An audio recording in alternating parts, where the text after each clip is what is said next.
শক্তিশালী বাঁধ নির্মাণ করব, যেই বাঁধের মাধ্যমে ভারত পানি নিয়ন্ত্রণ করবে না, বরং বাংলাদেশের মানুষ পানি নিয়ন্ত্রণ করবে।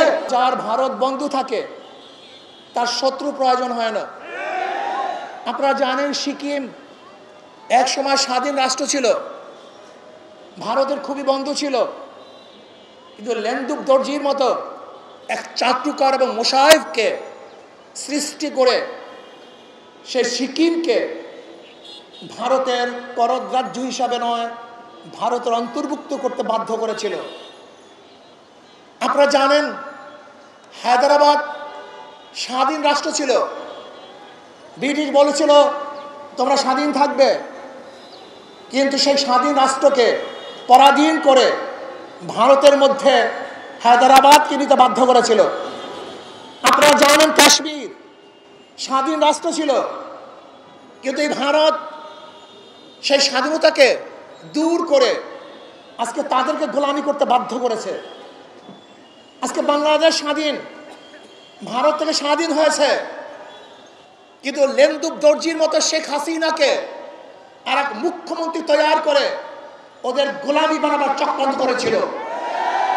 কিন্তু বাংলাদেশের মানুষ সচেতন, তারা জীবন দিতে পারে, রক্ত দিতে পারে, আন্দোলন করতে পারে, না খেয়ে থাকতে পারে, তারা খোলা আকাশের নিচে ঘুমাতে পারে, তাদের সব কিছু উৎসর্গ করতে পারে। একজন বাংলাদেশকে গোলাম বানাতে পারে নাই। আজকে তারা কি করেছে? ফারাক্কা বাঁধ দিয়েছে। ফারাক্কা বাঁধের মাধ্যমে আপনারা জানেন এক সময় আমাদের বাংলাদেশ কৃষি নির্ভরশীল দেশ ছিল, পানি ব্যতীত ফসল করা যাইত না। এর জন্য ওরা ফারাক্কা বাঁধ দিয়ে আমাদের দেশকে মরুভূমি করেছে, কিন্তু তারপরে বাংলাদেশের মানুষ ওর কাছে মাথা নত করে নাই। আজও ফারাক্কা বাঁধের সমাধান হয় নাই, আজও তিস্তার সমাধান হয় নাই।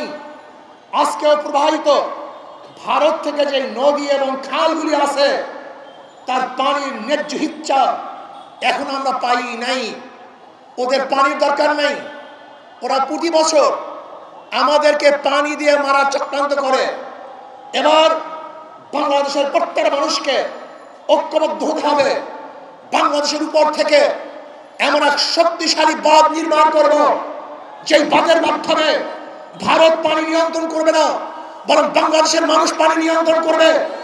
যখন প্রয়োজন হবে আমরা পানি ছেড়ে দেব, যখন প্রয়োজন হবে পানি বন্ধ করে রাখবো, তাহলে ভারত আমাদেরকে ডুবাতে পারবে না।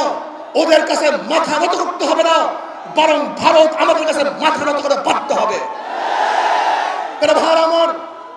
ওরা আমাদের অর্থনীতিকে ধ্বংস করে ফেলেছে, আমাদের সংস্কৃতি ধ্বংস করে ফেলেছে। আজকে ইসলাম শিক্ষা বইয়ের মধ্যে দেবীর মূর্তি আঁকা হয়েছে, আজকে রাধা এবং রামের কৃষ্ণের সবক পড়ানো হচ্ছে। আজকে আমাদের বাংলাদেশের 92% মানুষদেরকে নাস্তিক বানাবার চক্রান্ত চলতেছে।